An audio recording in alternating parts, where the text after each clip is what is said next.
stay in your homes. I repeat, stay in your home. Visitors, they're calling them. Keep the doors locked and don't stay in alone.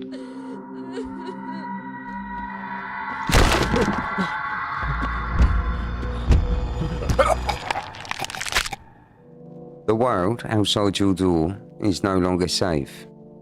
The sun is scorching the earth. Every single night your windows and door bang. Can I come in? Can I come in? Can I come in? Can I come in? Can I come in? Will you let them in? Nope. Or will you leave them to be replaced by the visitors? Maybe you're a visitor yourself and you just don't know. What is a visitor? What makes one? This is No, I'm Not a Human, a game which will make you feel completely powerless and put you in the impossible choice scenario of deciding whether someone gets to live or die based on how they look and act. Every night your door will knock and you have to choose whether or not to let the person in. If you do, you get to know them through conversations and have to examine them for signs of being a visitor. That is the general premise of the game, but it goes way deeper than that. The characters you encounter are all pretty fleshed out and have some very interesting stories and bits of useful information to share about the world.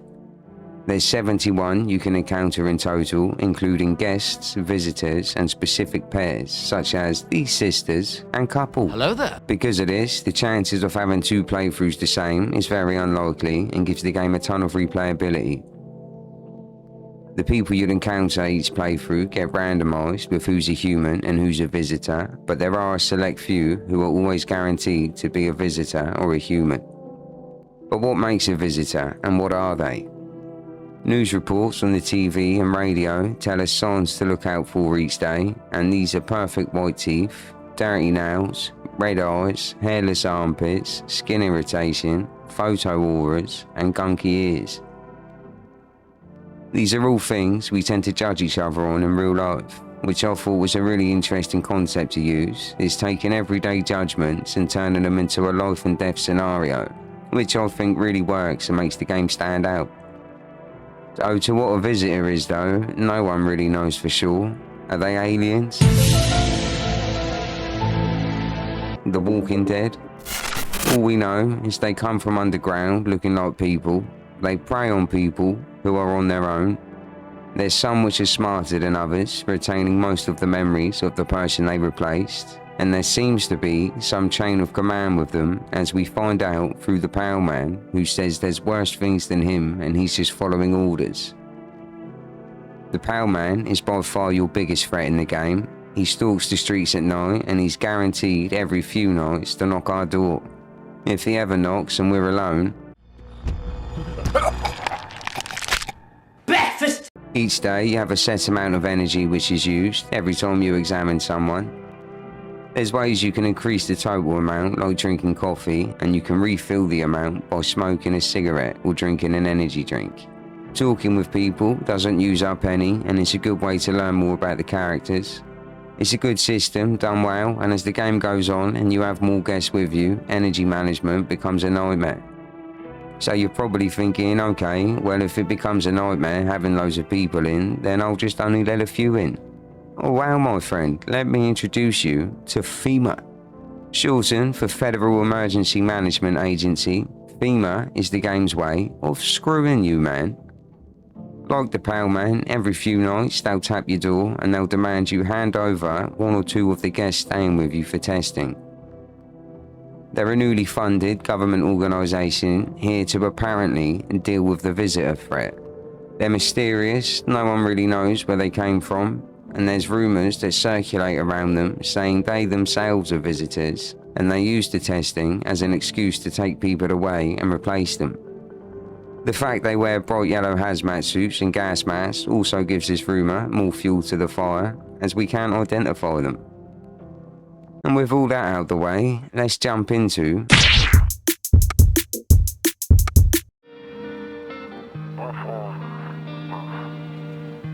our journey begins with a beautiful little intro. Our neighbours have returned from a trip with their daughter. He says the two went to the beach, but it was way too hot. giving us our first hint of the planet's rising temperature. He asks if we're not tired staying in and says he'll be over that night.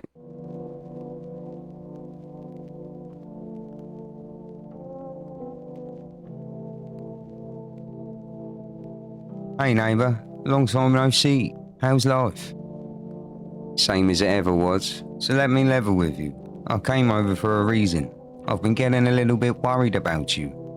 Something real bad seems to be heading our way. I just got off the phone with my cousin. She told me the news is saying something weird is going on with the sun. And there's people coming up from underground. They're calling them visitors, and for whatever reason. Visitors? Yeah, that's what they're calling the people from underground. God knows why they're calling them that. How's your wife and daughter holding up? Don't worry about my family. A good friend of mine is staying with us right now. He's looking after them while I'm here. The following morning, we awaken to the news. At 6:28 a.m. today, there was a powerful emission of energy from the sun. This burst of energy was far larger than scientists had predicted. As a result, temperatures outside have reached critical levels. The government has since declared a state of emergency. We ask the viewers refrain from going outside during the day. On the radio, we hear our first rumour of the Pale Man. Hello, this is the Emergency Services Dispatch. How can I help you? People, they're burning. Can you describe what you're seeing? Is there a fire? No, it's the sun. They're burning up in the sun. Do not leave the house until dark. No, that guy haunts the streets at night. The pale one. He's not human. In the kitchen, we continue our chat with the neighbour. He's shocked over the news and reinstates the fact that we need to let people in and not be alone. He gives us his number and some beers. What a guy. We neck a cold one and hit the sack for a few hours. The game uses beer as a way of using up all your energy so you can sleep until night when all the fun shenanigans happen. During the day, you can only speak to and examine guests, there's no knocks at the door, and you can't look outside because of the sun. Later on that night, we receive our first of many knocks that will happen. It's the neighbour's daughter come looking for him. She tells us her and her dad are going to play a new game where they make a big pile by the door and then the two head home. The door knocks another 3 times after this. Why do you look like you haven't slept in a week? Because I haven't. Played a set till dawn, then some wackos showed up and started stealing our shit. They even busted my guitar, motherfuckers. All this bullshit's turning people into animals, man. And honestly, if I were a visitor, I'd be kicking the door in or crawling through a window. Instead, I'm just here. Okay, come in. The news reports the next day our first way to identify a visitor, and that's perfect white teeth. With that in mind, we speak with our guest and check him over to make sure he's not one. Luckily, we're safe. For now. We continue this loop of letting people in and checking them over for a few days until around night 4 when we have our first encounter with the Pale Man. Howdy. I'm not letting you in. Is your door nice and sturdy? Never know what might happen to it. You understand? I've got a gun. Delicious. Despair gives courage to the coward, yes? So, you alone? No, I'm not alone. It's your lucky day. I can hear someone whispering inside. But who knows where they'll be in a few days. When we wake up the following morning, at the bottom of the screen we see it smells like someone died tonight, which means we have a visitor under our roof. Checking over the guests we have with us, there's no obvious signs of any of them being one. This is why I love the game. It creates this tense atmosphere and gives you a feeling of really no one's safe and it's only a matter of time before you meet your doom or see someone get taken away by FEMA. No one knows who to trust, and ultimately you're put in this impossible choice scenario.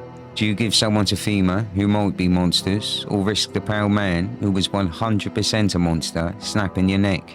You're just stuck in this endless loop of having to trust people and never really knowing whether or not your door's safe.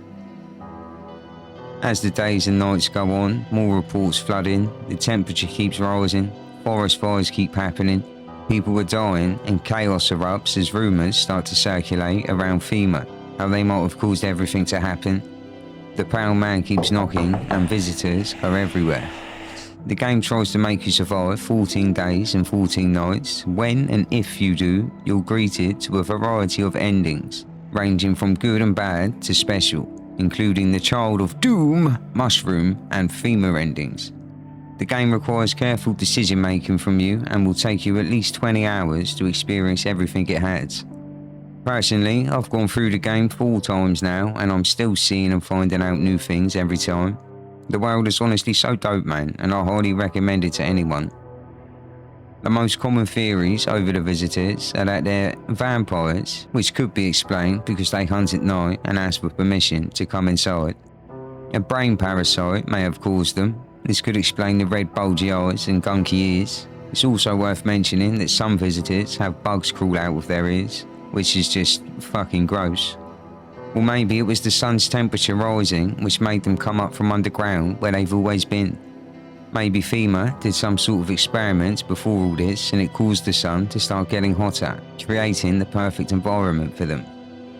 Personally, my favourite is the fungus theory, which suggests visitors are corpses reanimated by a parasitic brain-controlling fungus. The infection thrives in damp conditions, spreading through spores, and turns victims into hairless, hive-minded beings. It's even hinted at that we ourselves may be a visitor. At times when examining ourselves, we can find fungus growing under our armpits and sometimes have red eyes.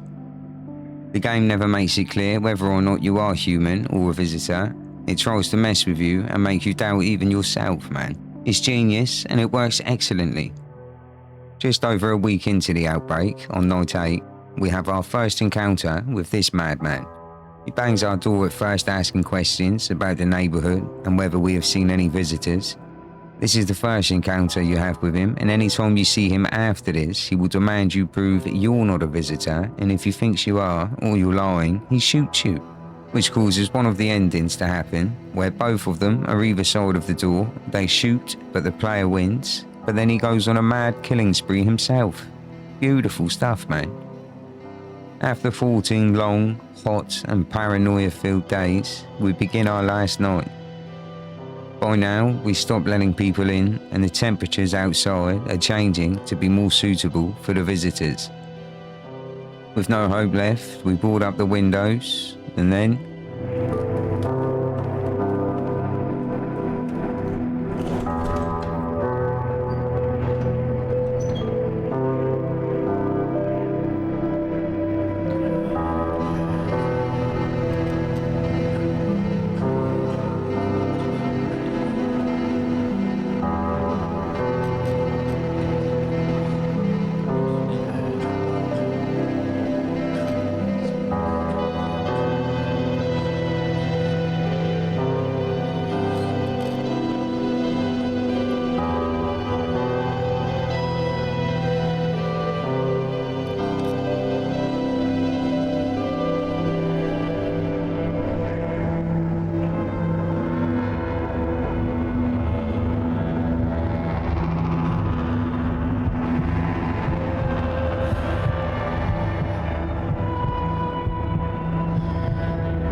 And that was No I'm Not a Human.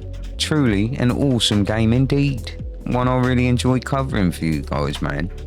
I didn't want to go through the entire story day by day, as we would have been here for hours. But I hope you enjoyed the video. If you did, drop a like and sub up. I want to do YouTube full time, man, so be a legend. Help me achieve my dream. Take care, man.